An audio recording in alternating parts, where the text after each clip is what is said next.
Please choose a screen and subtitle. What? Screen and subtitle language. Well, subtitle language. Yes. So the computer is barely visible.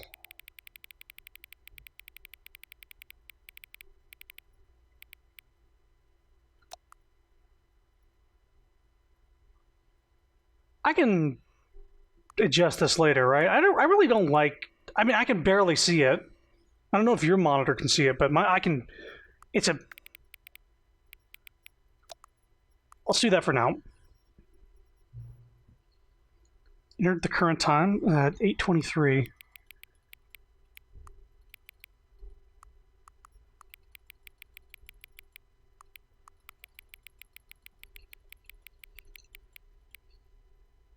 Sync it up, I guess.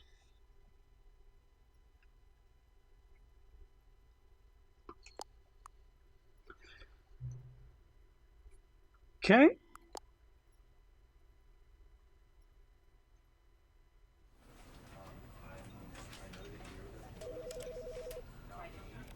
I guess we'll adjust volume again once we start it up. You're playing Stanley Ultra Deluxe. Thank you for spending $25 new. Wow, look at that loading screen.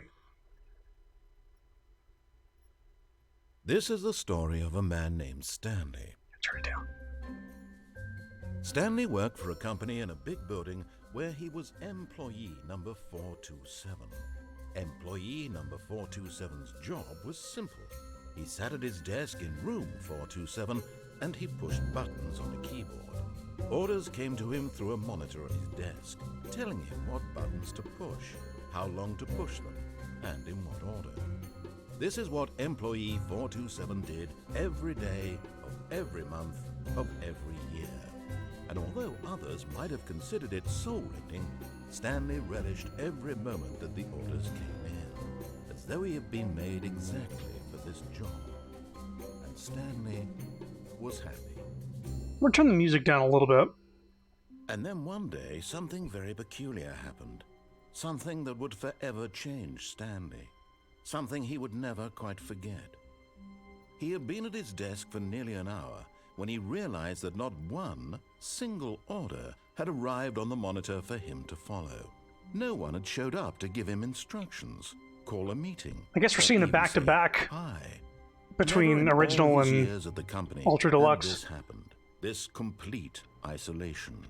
Something was very clearly wrong. Shocked, frozen solid, Stanley found himself unable to move for the longest time. But as he came to his wits and regained his senses, he got up from his desk and stepped out of his office.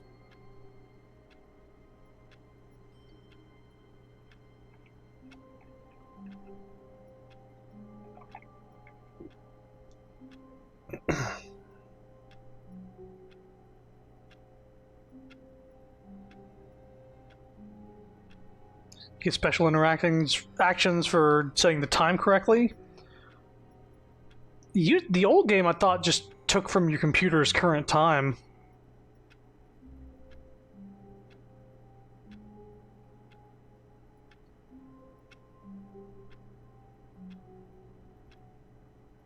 So, okay. Here's a question, and I want to know this, because I played this game and I actually 100%ed it before. How much new stuff is on the first, like, the original game's path? Because I could replay the game, but I'm wondering how much new stuff is even in the original game's content. Or, specifically, there's a door with all the new content in it.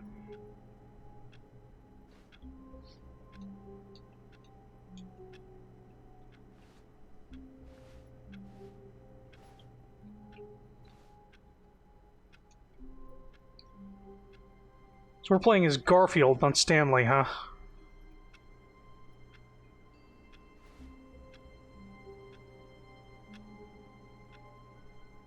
This clock is wrong.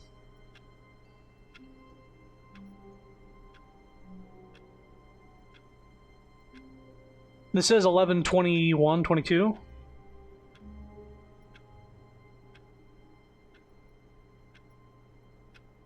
few minor changes, but you can't recall.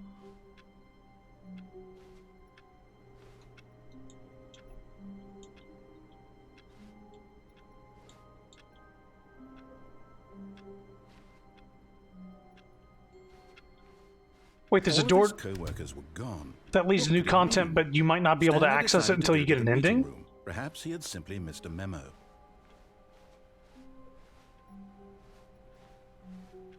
So I might have to get an ending before doing the new content?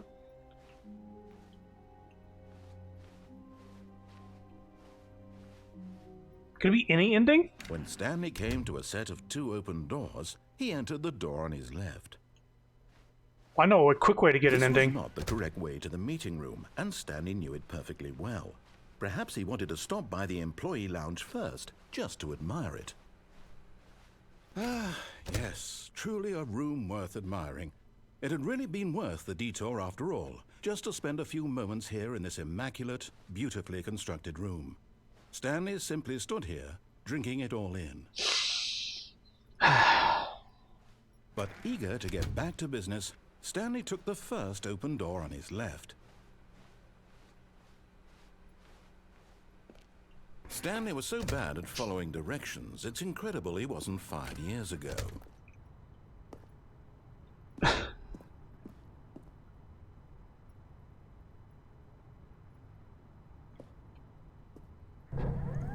Look, Stanley, I think perhaps we've gotten off on the wrong foot here. I'm not your enemy, really, I'm not.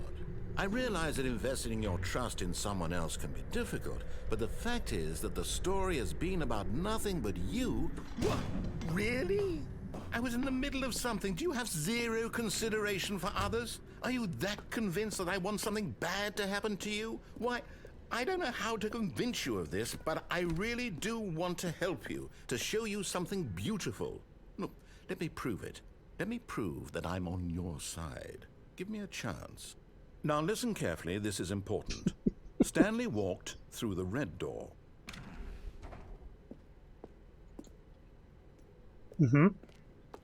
Aha, perhaps you misunderstood. Stanley walked through the red door.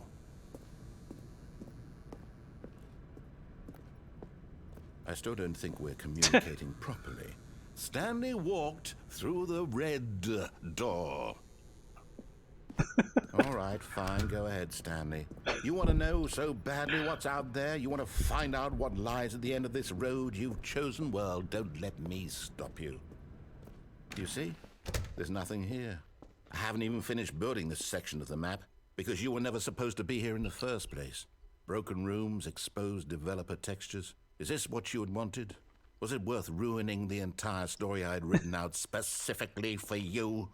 Do you not think I put a lot of time into that? Because I did. And in the end, it was all for nothing. Because this is what you wanted to see. Help me here, Stanley. Help elucidate these strange and unknowable desires of yours. What would have made this game better? What did you want to see? Vehicles? Skill trees? Work with me. You've given me absolutely nothing so far. Tell you what. Let me take a stab in the dark at a new design, and you can give me some feedback. There we go. A third option. This already feels leaps ahead of where we were before. Go ahead, Stanley. Take it for a spin.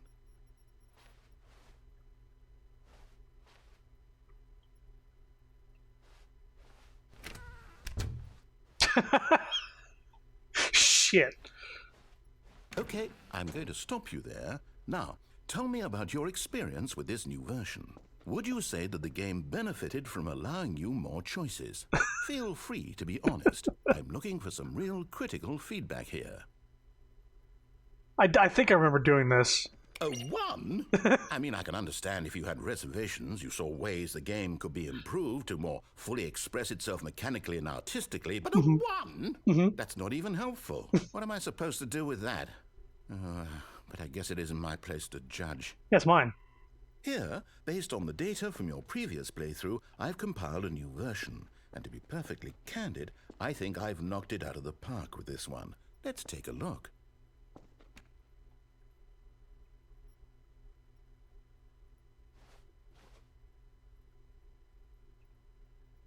Two seconds? Bullshit.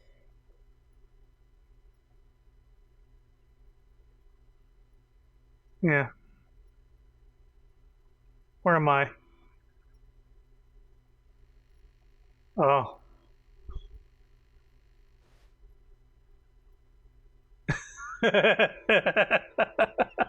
I'm ranked last. Completely. Why not ask some friends for help? Friends list empty. Oh.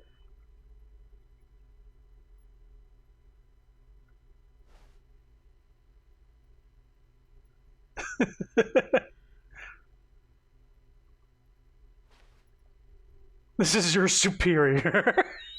A dead rat is objectively ranked one above you. Alright, alright. What if I go through this door? No, I don't want to go through that door.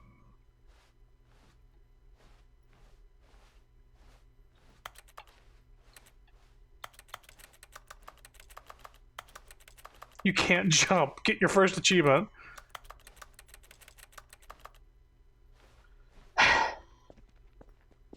Now, would you say that competitive leaderboard helped you feel motivated to keep walking through doors? Again, honest answers, please.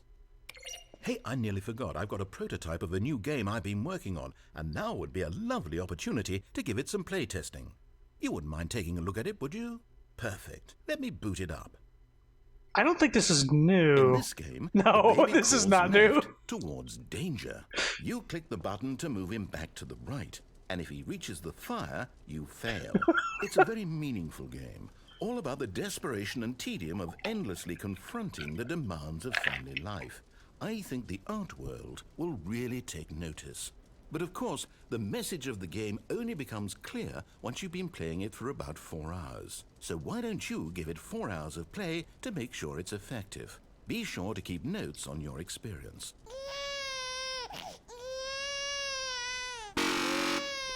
Yeesh.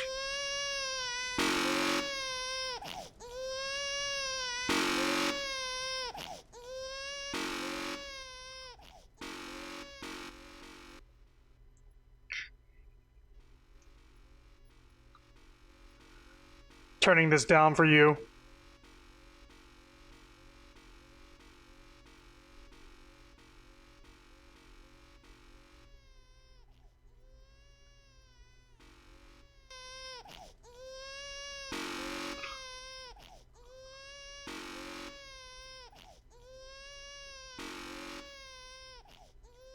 Pump up the volume.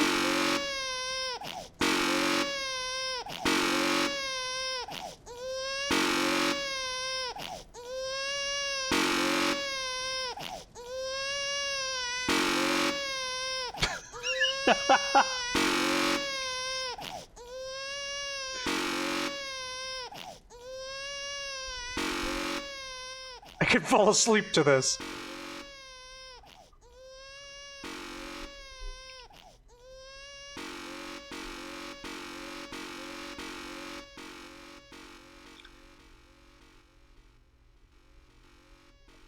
So, how's everybody's day going? Trying not to die at work. Oh, hold up. This is my favorite part.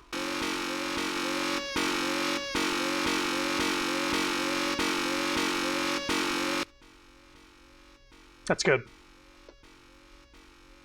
All right, baby, you've done this to yourself. You heartless bastard. Did you do it because you hate babies or purely to spite me? Because if it's the latter, well, I don't know what to do. I'm completely out of ideas. I can't think of a single thing that might improve the experience for me. I'm not even going to try. I'm out. I'm done. It's over. Thank you for playing. Your input was extremely valuable. Oh, hey, since my game was so awful, why don't we play someone else's game? Just to ease the pain. Okay. Let's see. What do we have here? Yes. This seems like it'll work. Let's give it a shot. I mean, if the baby wants to crawl into fire, no matter how many times I pull it back, it's just asking for it at that point. Aha! Fascinating. What do you think this game is about, Stanley? What's our backstory? What is our motivation? I don't remember But it this. seems obvious to me that you are meant to play as a creepy man spying on innocent civilians below you from up high in your creep tower, perhaps for some sort of twisted erotic purpose. Yes, that must be it. What a fascinating venture into the experience of total mental depravity. So far, I love everything about this game, Stanley. And it seems there's even more. Come, let's venture outward and see what else is out there. So this is new. This is Firewatch. I thought it looked familiar. I've never played Firewatch. I don't think I've ever really seen gameplay other than like tiny clips. I have no frame of reference of like what the game is actually about. A creepy man spying on people? Is that what he said? The Singular Mind. Dr. President? Space Puffs? Cookbook.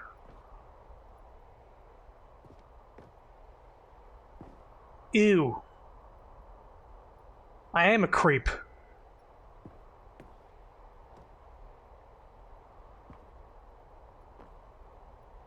All right.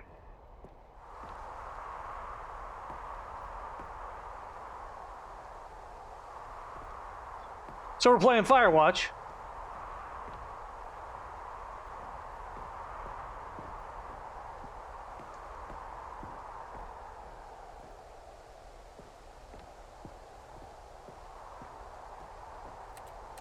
Still can't jump. Can you jump in Firewatch?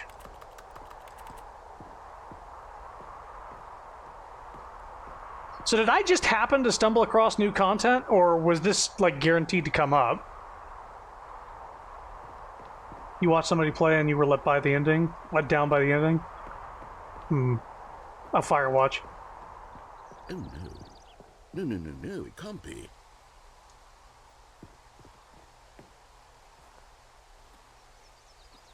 Well, I could go over there, but I saw like a little shed over here. This was guaranteed to come up. So like after your first game over, you get this game? It is. It's an open world game. Good God, quickly block it off. Oh, no! Thank goodness, Stanley, what a close call. I really wanted off into that thing. That big, open, just wandering around, no right or wrong directions, no path to follow. You can just go in any... God. Oh, thank heavens. Shit. It's close. Out of the woods now, Stanley. Okay, I'm going to get us out of here. No! Let's find another game. Get me through the crack! Preferably something with walls. Something with nice, big, insurmountable walls. No! We're so close. Damn you! Okay, I think this will be just the thing. Oh, Rocket League. Wonderful. See, this is exactly what I had in mind. Just a nice big box for you to run around in. There isn't any possibility that you could get lost here. Now this is game design. Stanley, if you manage to get lost in this game, I will be phenomenally impressed. You gonna ask me to go to the orange goal? Okay, so what exactly do we do here? Let's see. There are lots of cars here in the back, but obviously there's no racetrack. Okay, I'm seeing that there's a ball of some kind back here. Is this game sports ball? Stanley, I think it's sports ball. Oh, what fun. We shall run the bases and do a touchdown together? Yes, I think surely we must. Okay, Stanley, here's the ball. Have fun. I can't jump. That's like half of Rocket League. Bonk. Oh, I'm lowered to the ground now.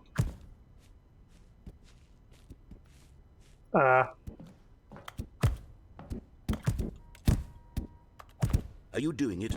Are you winning? Is this fun? Is it better than my miserable little story that I worked so hard on?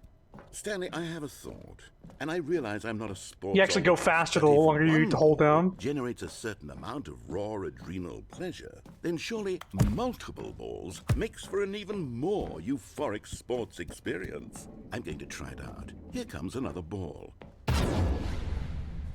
Yes! Oh goodness, that really does feel amazing, doesn't it? Stanley, I'm like a child in a confectionery shop. I simply have to have more. I'm insatiable. More balls. Oh, hell yeah.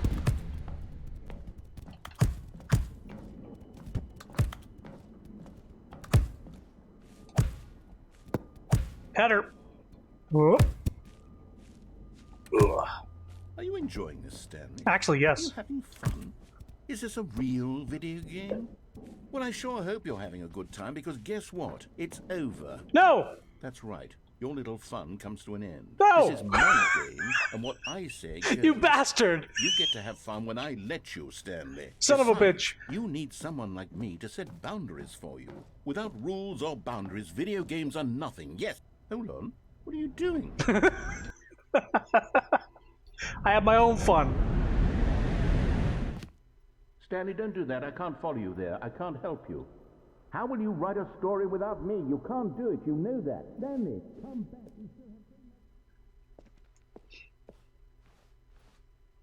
Do you have a flashlight? I can't see the ground.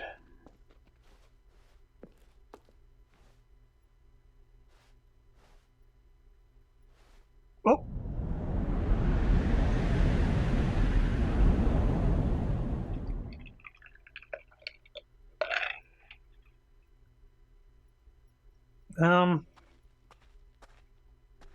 Guess we're going this way.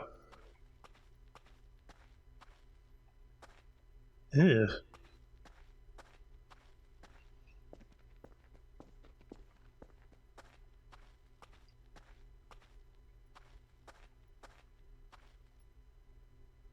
No.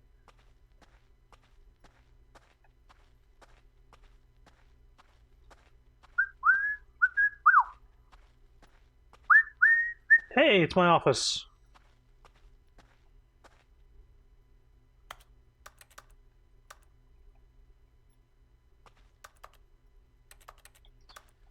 Yep, these graphics are certainly modern.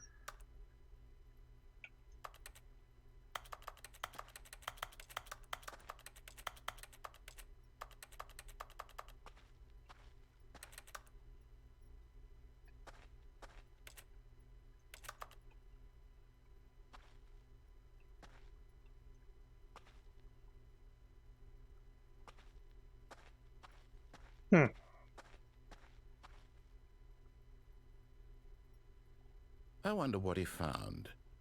If what he wanted was to be the leading man in his own story, well, perhaps he's gotten it. Down in wherever he is right now. I wonder if he's happy with his choice, and if he's learned the heavy cost that comes with it.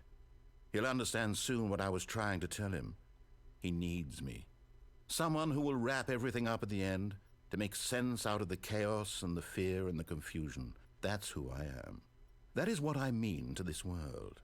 Oh, yes. Yes, I'll be back. There's no other way. Once this ends, after it all comes to a close, then I'll be back. The end will be here soon. Very soon. I can wait.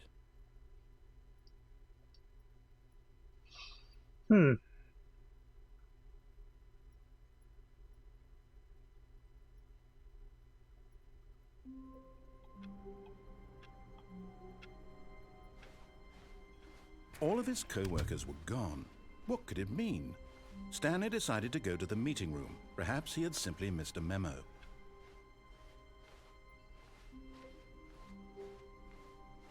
When Stanley came to a set of 2 open doors, he entered the door on his left. Okay, so I got an ending just now, or no?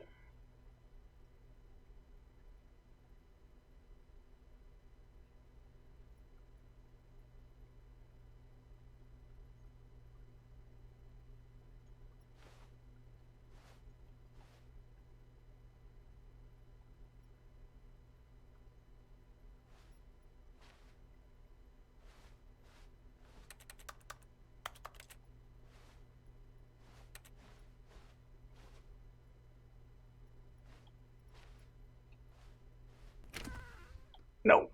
Let me out! Door stuck! Door stuck! Oh. Okay. In both cases, you'll need to see the true ending first, where you obey the narrator's instruction to get the beat the game achievement. So I have to go through the game by following his instructions. Yet there was not a single person here either.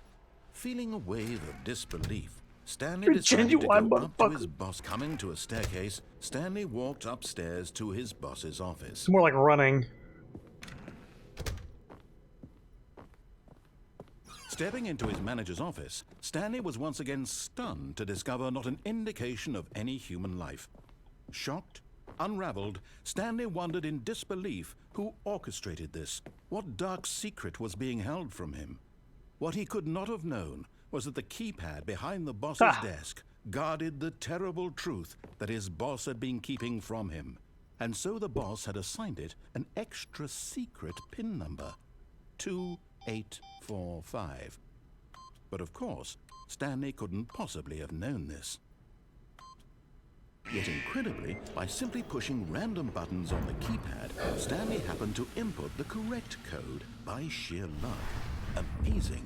He stepped into the newly opened passageway. We've seen all this, so I'm just going to keep going.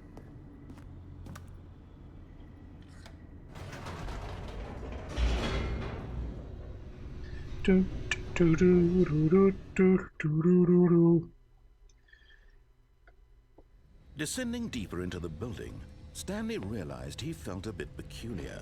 It was a stirring of emotion in his chest, as though he felt more free to think for himself, to question the nature of his job.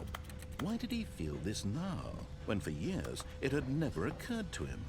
This question would not go unanswered for long. Speedrun. Stanley walked straight ahead through the large door that read Mind Control Facility. Mm-hmm.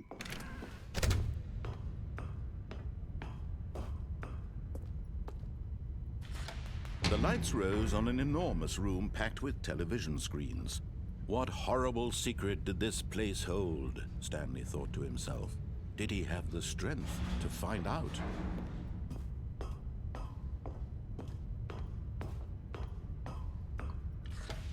Now the monitors jumped to life, their true nature revealed.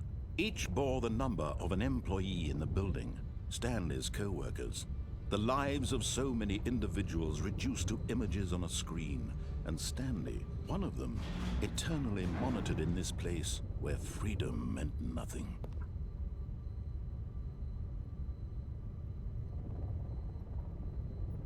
Hey, that's my office. Should be a zoom option.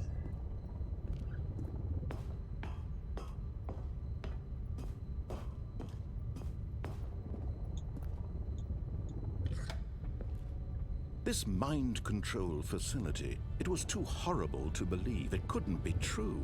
Had Stanley really been under someone's control all this time? Was this the only reason he was happy with his boring job? That his emotions had been manipulated to accept it blindly? No, he refused to believe it. He couldn't accept it. His own life in someone else's control? Never!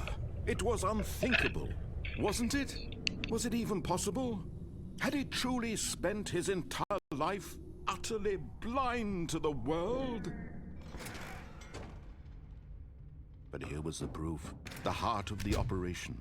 Controls labeled with emotions, happy or sad or content, walking, eating, working, all of it monitored and commanded from this very place. And as the cold reality of his past began to sink in, Stanley decided that this machinery would never again exert its terrible power over another human life. For he would dismantle the controls once and for all. Yeah, okay. I remember this.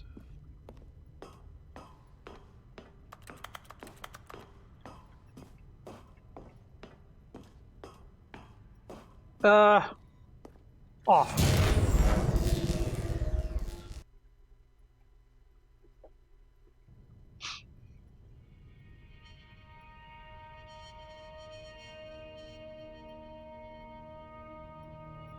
Blackness and a rising chill of uncertainty. Was it over? Yes. He had won. He had defeated the machine, unshackled himself from someone else's command. Freedom was mere moments away. And yet, even as the immense door slowly opened, Stanley reflected on how many puzzles still lay unsolved. Where had his co-workers gone? How had he been freed from the machine's grasp? What other mysteries did this strange building hold? But as sunlight streamed into the chamber, he realized none of this mattered to him, for it was not knowledge or even power that he had been seeking, but happiness. Perhaps his goal had not been to understand, but to let go. No longer would anyone tell him where to go, what to do, or how to feel. Whatever life he lives, it will be his. And that was all he needed to know. It was perhaps the only thing worth knowing. Stanley stepped through the open door. So if I said I hadn't played the original, I would have had to do 7 or 8 endings. Stanley felt the cool breeze upon his skin, the feeling of liberation, the immense possibility of the new path before him. This was exactly the way, right now, that things were meant to happen. And Stanley was happy.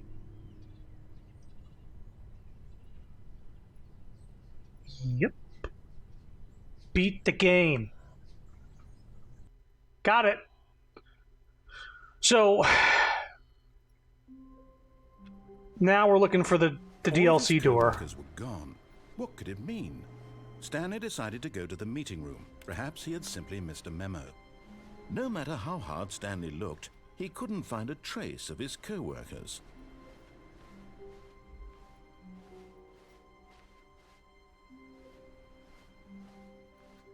Wasn't there a way to, like, get up and through a window here?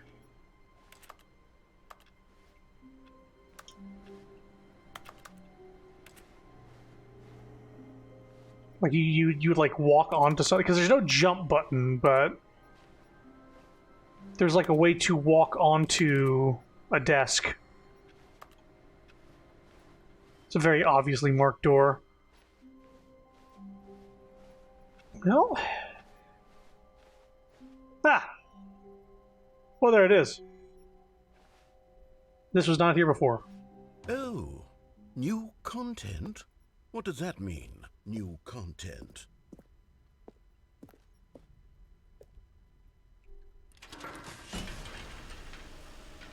You need to get the jump content. It's the jump circle.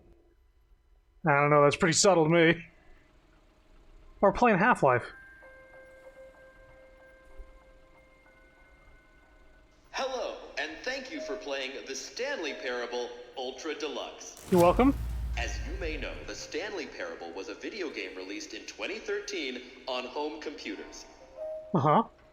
After receiving critical and commercial success, it was expanded upon in 2022 with the Stanley Parable Ultra Deluxe, a reimagining of the game for consoles and home computers. The Stanley Parable Ultra Deluxe features exciting new content that broadens and expands the world of the Stanley Parable, delighting audiences the world over. Please, step inside and see what thrilling new adventures await in the Stanley Parable Ultra Deluxe. Oh, well, this sounds delightful. I'm very excited to see the thrilling new Ultra Deluxe content. I swear I saw this at a Hershey amusement park. Okay, so far it's an elevator. Nothing special yet, but I'm sure it's just the beginning of a mesmerizing adventure.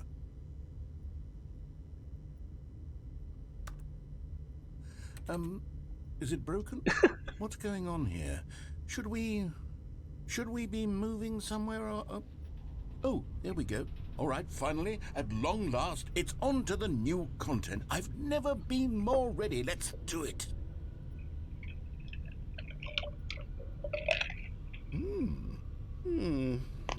I have to say, initial impressions of Stanley Parable Ultra Deluxe, mostly tedious. It's as if Oh, okay. Let's see the content. Give me the content, Stanley.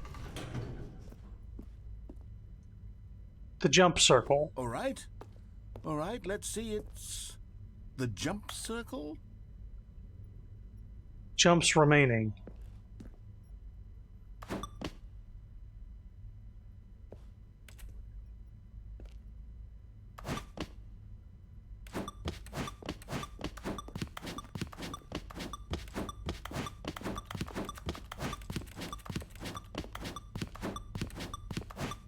Well, this is exciting. Is that it? Surely that's not all the new content. There has to be something else, right?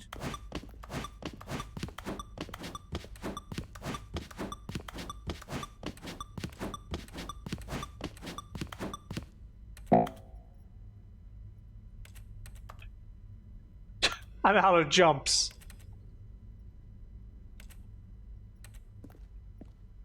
Well, that was fun. That was worth 25 bucks.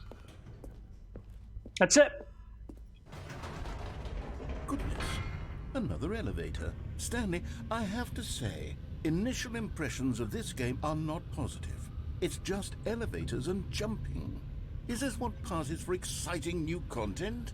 If this is new content, then I could just read you the whole dictionary. There's 20 hours of new content right there. Hell, I could count to 30 trillion. You could put that on the box. The Stanley Parable Ultra Deluxe, now with over 1,000 hours of new content. And oh, wait. There's more. Very good. Yes. I knew there had to be something else. Let's see it. I'm ready for whatever it is.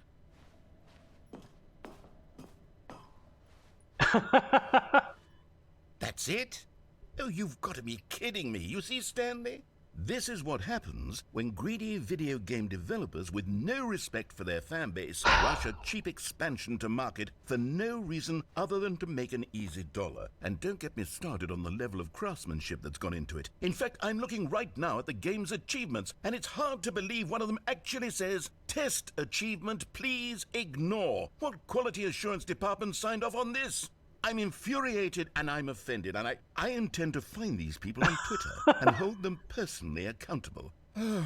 It's my fault, Stanley. I built up too much anticipation around the new content, I'm afraid. It could never have lived up to such expectations. If you're still with me, why don't we just reset the game, and we'll try to get back to what the Stanley Parable is really about. No frills, no gimmicks. Just you and me having a great time together like always. What do you say, friend?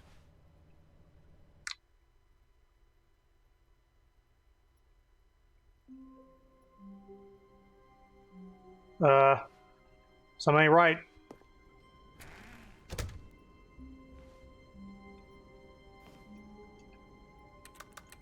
Still can't jump.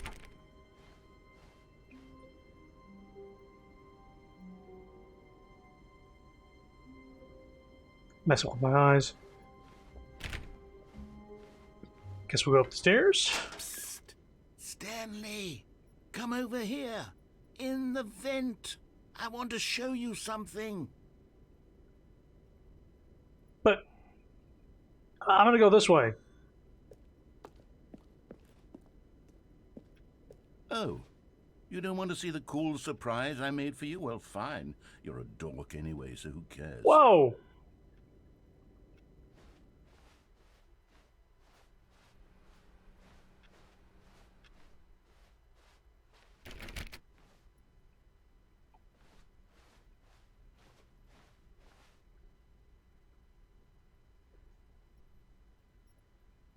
Wait. Am I just gonna go the normal game if I don't go through that vent?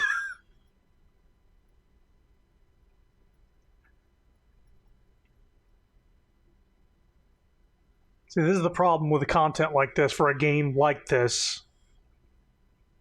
Is you're never sure what you're getting into.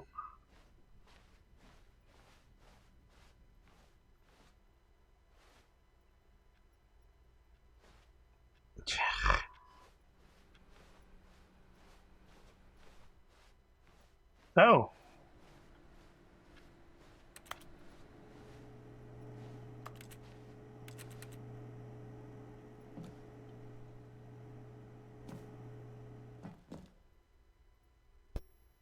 Well, there's that one. At first, Stanley assumed he'd broken the map until he heard this narration and realized it was part of the game's design all along.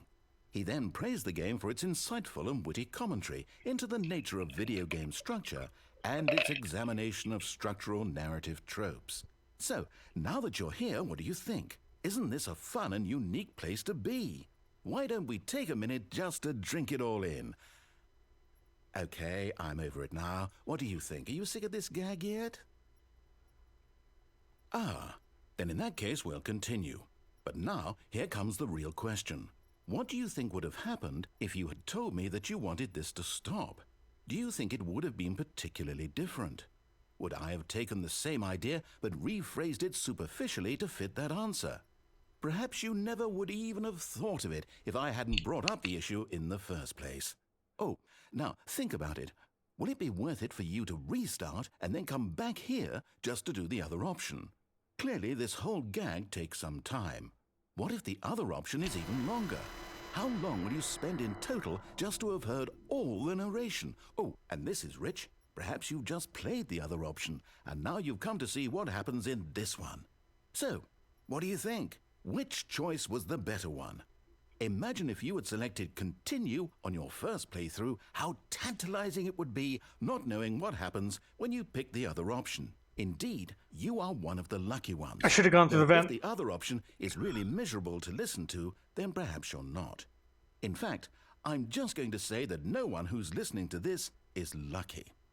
Well now, I've built up the other options so much that I'm going to stop talking and leave you to your decision whether to come back here, continue with the game, or just sit in this spot forever and ever. Cheers. Mistakes were made, yeah.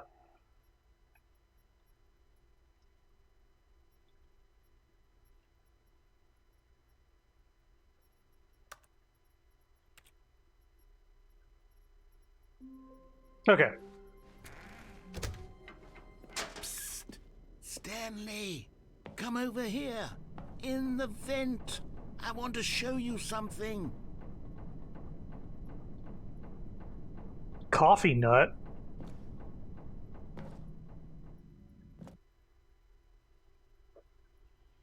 Okay.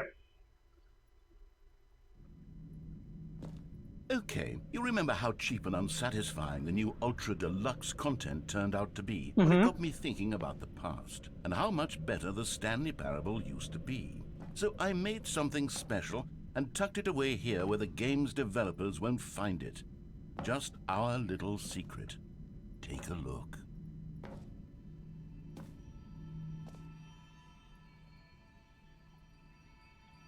Some ancient ruin?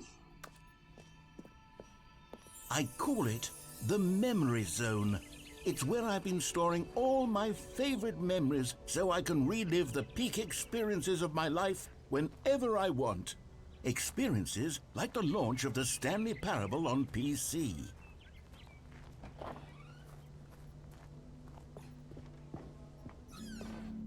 You see, Stanley, doesn't the Memory Zone remind you of how wonderful Stanley Parable was before it was sullied with a cheap re-release? Remember back in October of 2013, when the game originally launched? Back then, video games had integrity. Back then, it all meant something. Oh, the waste.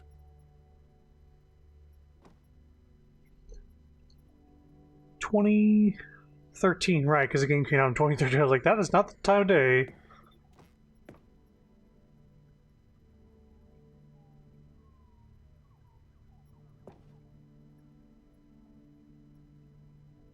Linguists identify 15,000-year-old uncovered words.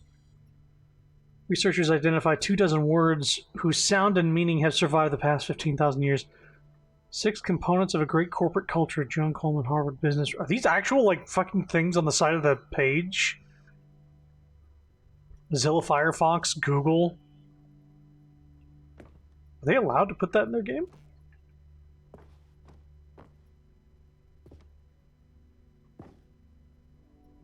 "1951, what's the relevance of that? The British Academy of Film and Television Arts awarded to Bruce Straley, The Stanley Parable, The Last of Us. They gave the fucking award to themselves instead of The Last of Us. Audience Award. Collector's Edition. Jesus fucking Christ, that's good.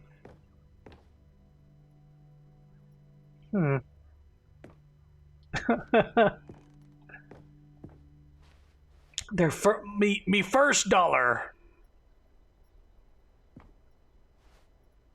A trip down memory lane. Smile because it happened.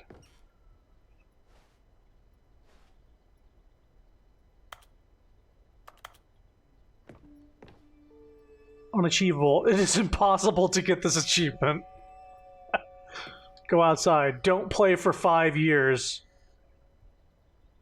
I feel like I might have gotten that achievement. Maybe? Creators surprisingly down to earth. Stanley Parable deals tough choices.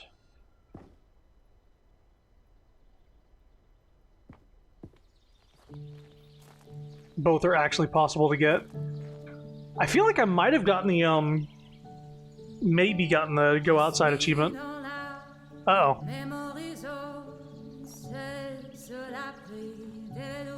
And over here is where I keep reviews of the Stanley Parable. There's French. We have to get away from the French. James journalism. 10 out of 10 from Destructoid.com. James Stephanie Sterling writes, and I quote, "Where so many games that aspire to be more than games end up less than any form of art, Stanley Parable strives and then succeeds to be every game ever created." Did you hear that, Stanley?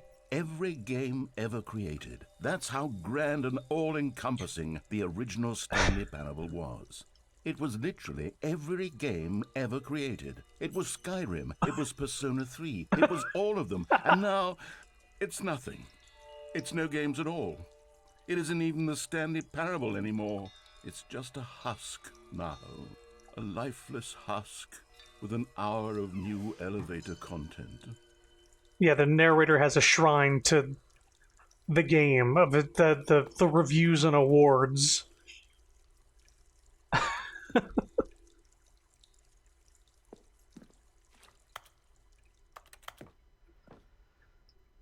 Tasteful, nostalgic. It was good.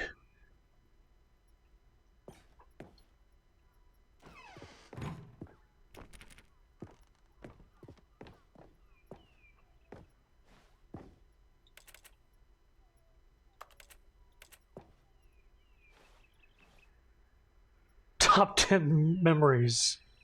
I remember.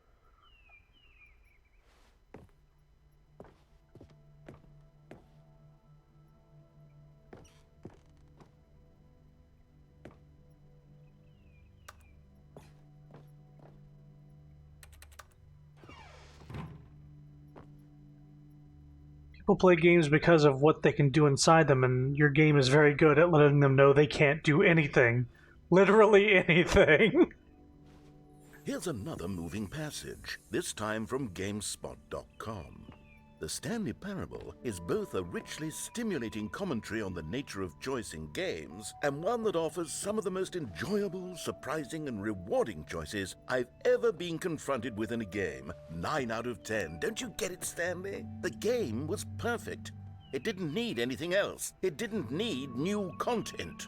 It just needed to be left alone, to spend the rest of time collecting dust in the hallowed hall of beloved video game memories. Can't get back there, actually. The serious room. Can I get up on the... Can I get up on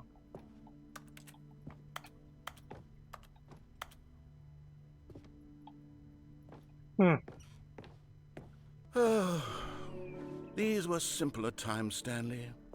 But I wouldn't give to go back, to have it all over again. Wait, hang on. I don't recall this part of the memory zone before. What's this? What's down here? Give me cold drink. Me want drink.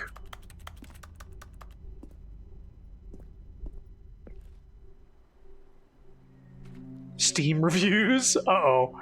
Oh no. Oh God, no. Stanley, it's a collection of reviews from Steam, the online video game distributor. I haven't looked at these in years. I can't even imagine what's been collecting down here. There's gonna be a bunch of These negative reviews were glowing as well, weren't they? a bunch of negative reviews. Oh god. Here we go. Honestly, I could not be bothered to play this game to full completion. The narrator is obnoxious and unfunny, with his humor and dialogue proving to be more irritating than entertaining. Unfunny! I'm not trying to be funny. I'm trying to make a serious work of art. I suppose I could write up a handful of gags to insert into the Stanley parable, but the game is already such a densely layered web of profound philosophical insights that I can't even imagine where I'd have the room to stick them. Can you imagine being the person that left that review? Because it actually had a username at the bottom. Oh my god. It's a bunch of Steam reviews. Jesus Christ. This is extremely meta. Not recommended.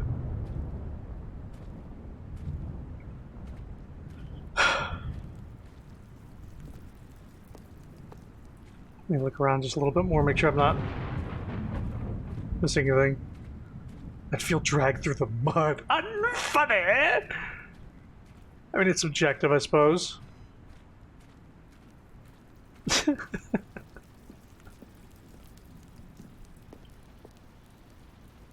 one's recommended. It's the same profile picture, though. Here we go. Okay, let's see what this one says.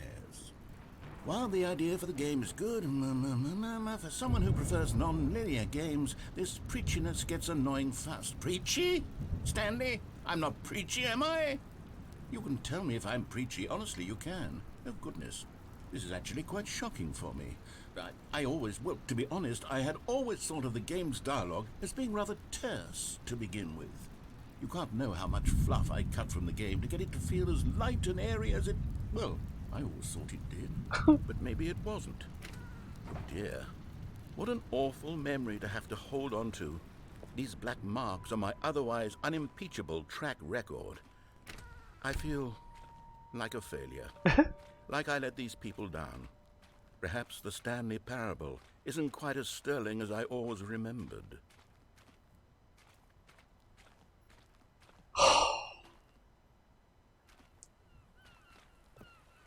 What's this one got to say?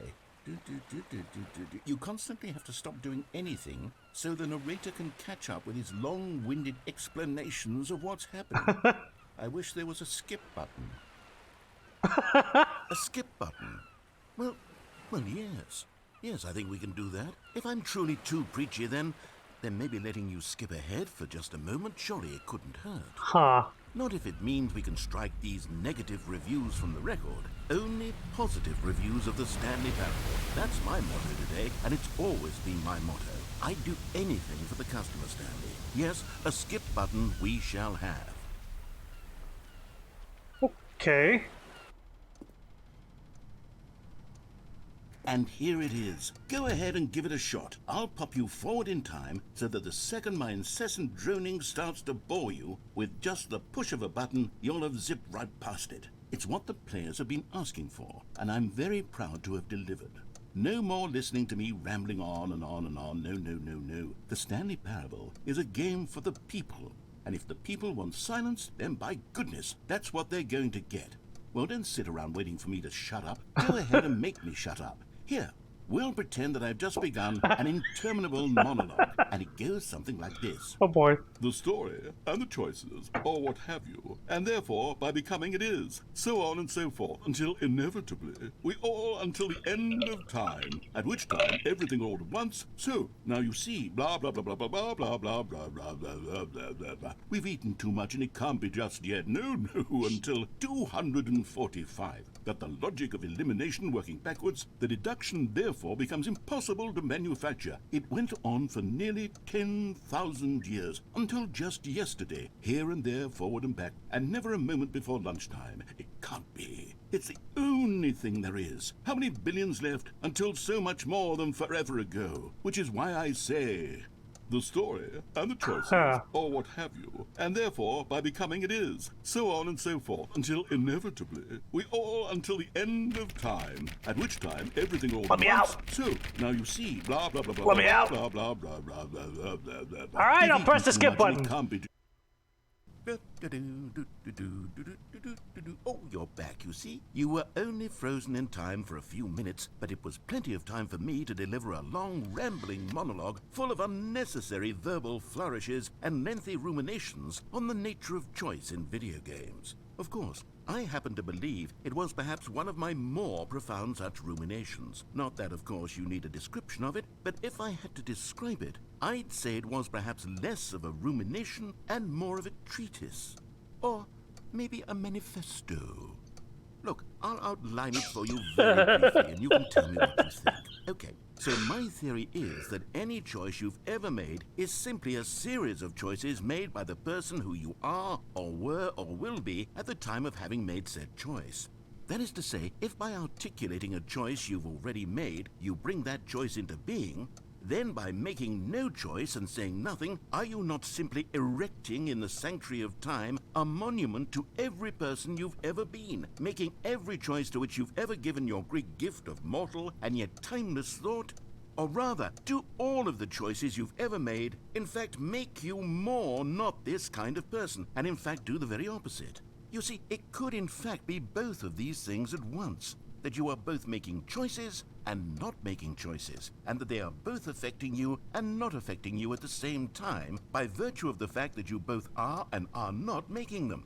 Okay, at first I was leaning towards manifesto, but now I'm going to circle around and slap the treatise label on this one. I think it has much more of a treatise vibe to it.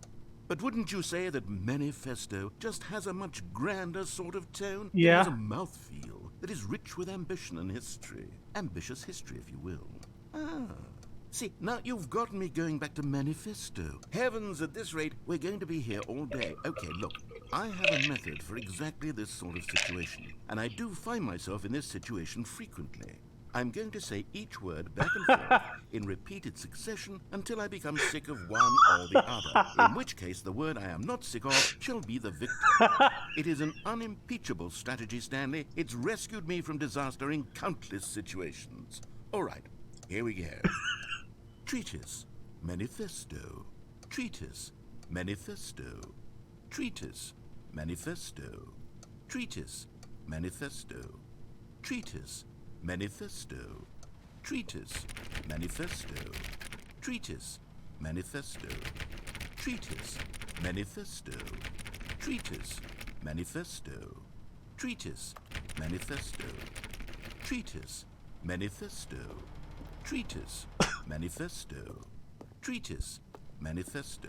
Jesus Christ. Treatise, All right. manifesto. All right, Jesus Christ. I'll press it again. Well there, sport. You really did catch me rambling on a bit, didn't you? But that's the power of the button. The minute I start to go off on a thoughtless display of self-absorption, it's right at your fingertips to go poof, and it's all over. Oh, I can't wait to see what Cookie 9 will say about this, and whether they'll edit the rating of their Steam review, or at least change some of the wording, perhaps. To be honest, I don't even know if one can change their review in the first place. Here we go. I guess I should become better educated on exactly how Steam works. Perhaps that would have been the smart thing to check on before I went about this whole exercise of making the skip button. Although I have to imagine that after seeing this exciting new technology at work, Surely whoever it is runs Steam will instantly run out and implement a new feature to make it possible to edit one's review, merely because of this very situation. Yes, I think that's quite likely. Or perhaps they'll simply grant this particular user the ability to change their review, so that the feature is not widely abused. Look, I would even be okay with Steam altering this particular review so that it reads as something more beneficial. Something along the lines of, this game is the best game. Let me start over. How about this? From the ashes of depravity rises the phoenix of quality.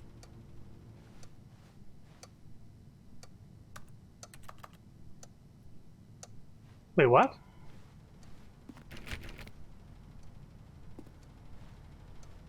Well, he stopped talking, but I guess I can hit the skip button.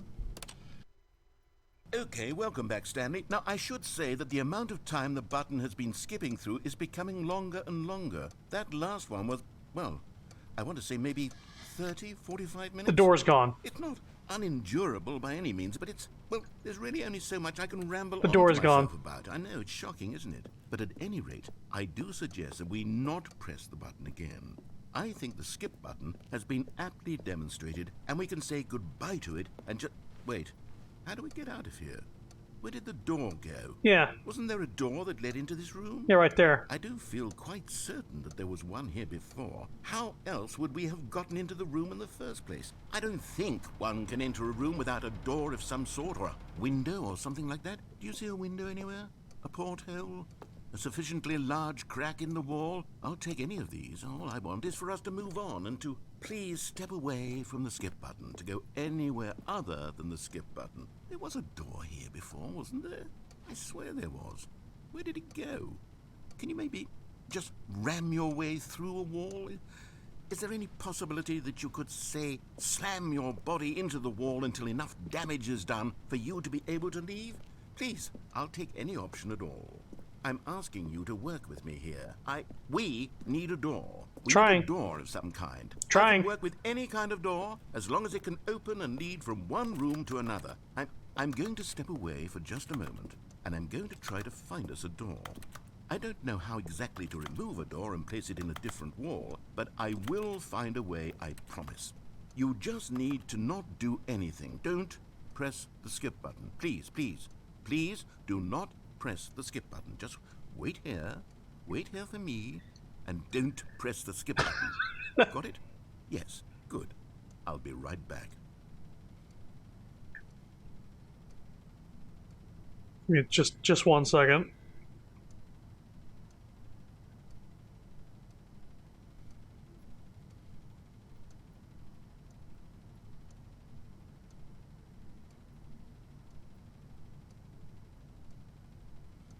The parts from my shop.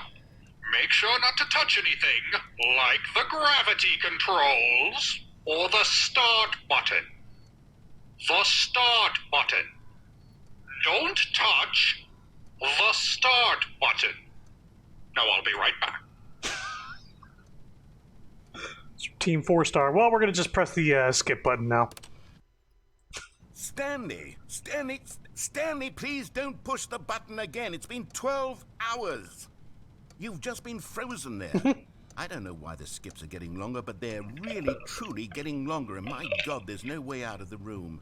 Stanley, the door is gone. It's completely gone. I've looked at it from every angle. I've checked every one of those walls 1,000 times. And there's no door, Stanley. There's no door. There's just you and the button, and if you keep pressing it, I have no idea what will happen. I have no idea how long I'll be made to sit here, and more than anything else, I don't know how to stop you from pressing the button again. I can't control anything in this room, Stanley. I can't touch it, and I have to believe, I have to know that sooner or later, no matter how much I plead with you, you're going to press the button again. Why would you? I've been thinking and thinking, and I don't know what I can do to convince you otherwise. Oh, my God. And it's all because of those reviews. Those reviews that I couldn't get out of my head. I just couldn't ignore the negative feedback. Why was it so important for me to fix the problem?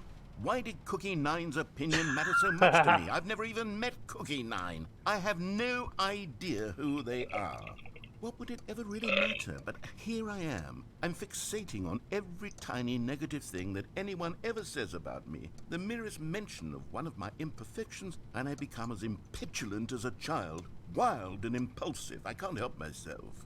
I can't stop myself from lashing out with a vengeful fury to alter and to change and to break anything unbroken, if only it pleases this one person who made a single negative comment. What does such an impulse serve? For whose benefit is this? And here I am now, stuck in a room, waiting for you to press this button, and to become frozen in time, knowing that you're going to do it, and that I'm going to be stuck all alone, and that I had the power to prevent it all from happening, if only I'd held my tongue. It's all out of my control now. Just you.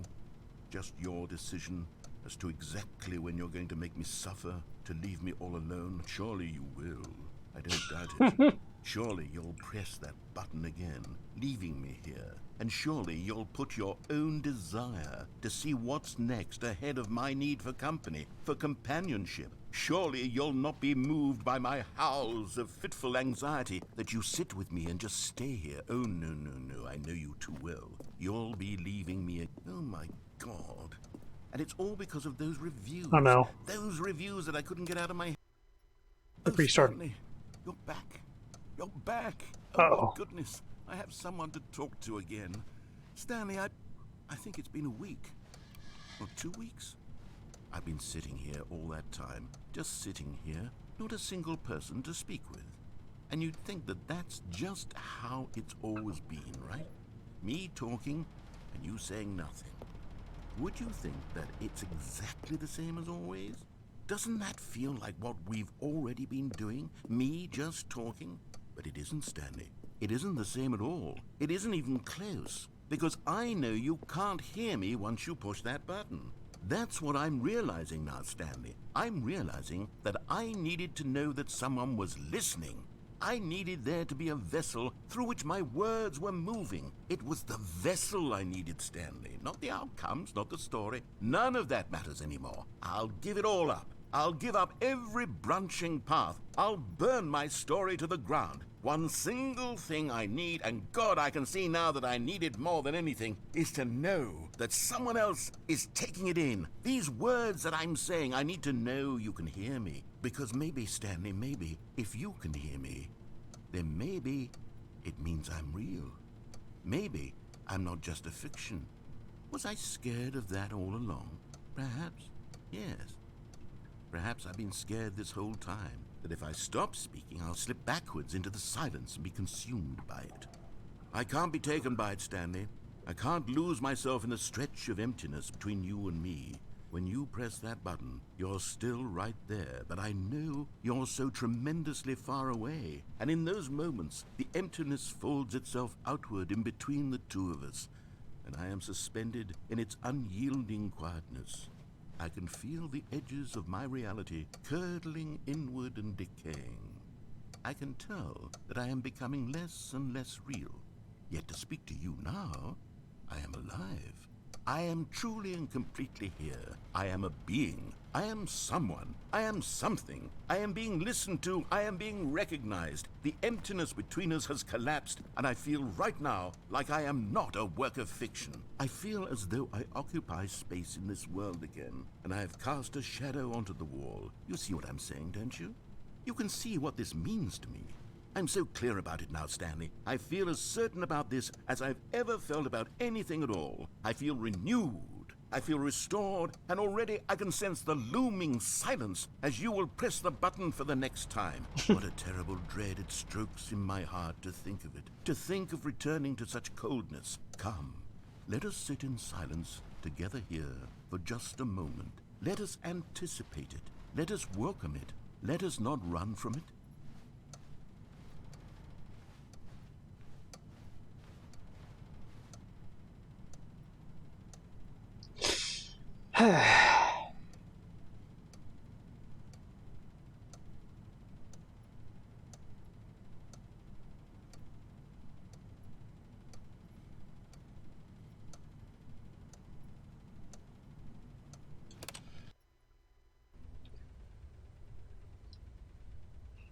Oh, hello. It's you. You're here again. Welcome.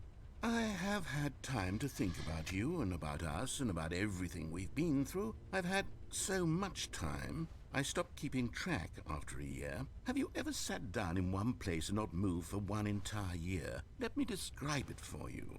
To begin with, there is only regret. There is only the turning wheel of missed opportunities. I felt nothing at all but regret for the longest time, Stanley. Days, months. I lost it all in a blur of the deepest longing to undo the past. And when that feeling had begun to subside, what took its place is what I can only describe as the collapse of every moment I have ever experienced my entire life. All of them collapsed down into a single instant. In that instant, I could see myself clearly, calmly, with a collected heart. It was an impossibly rich wellspring of both delight and disgust simultaneously. I was consumed by it. I could do nothing but wallow in it for what felt like an eternity, for what I now know was far less. You see, it was a revelation for me. It was unlike anything I had ever known. It was a space without consequence, without action or outcome. It was divorced entirely from the question of free will that you and I have squabbled over for so long. There could be no one ending, no singular outcome of events, not if all events existed in the same moment, and I felt freed.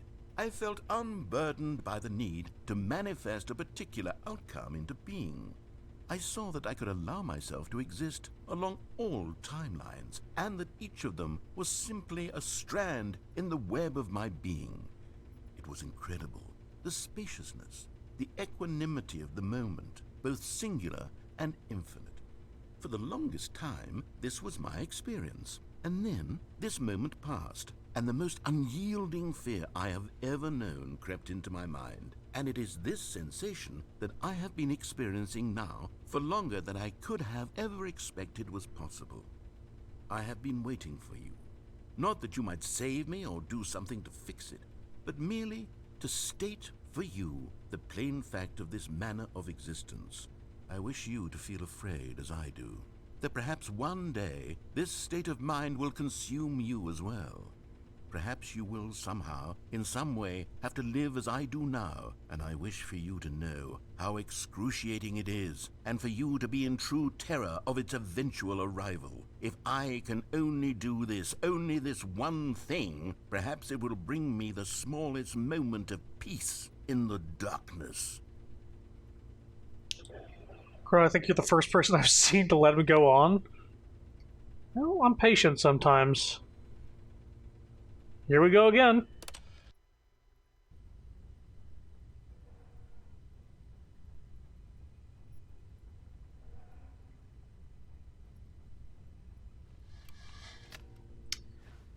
That clock was out of batteries last time.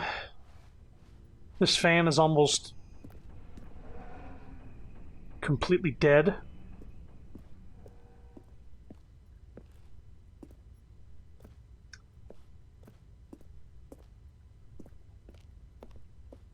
No, I get it. He's giving us the silent treatment. Well, two can play that game.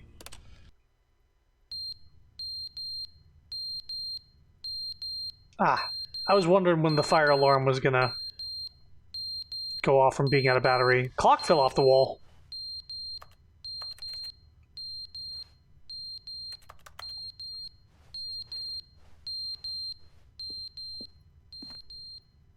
Fan's not working anymore.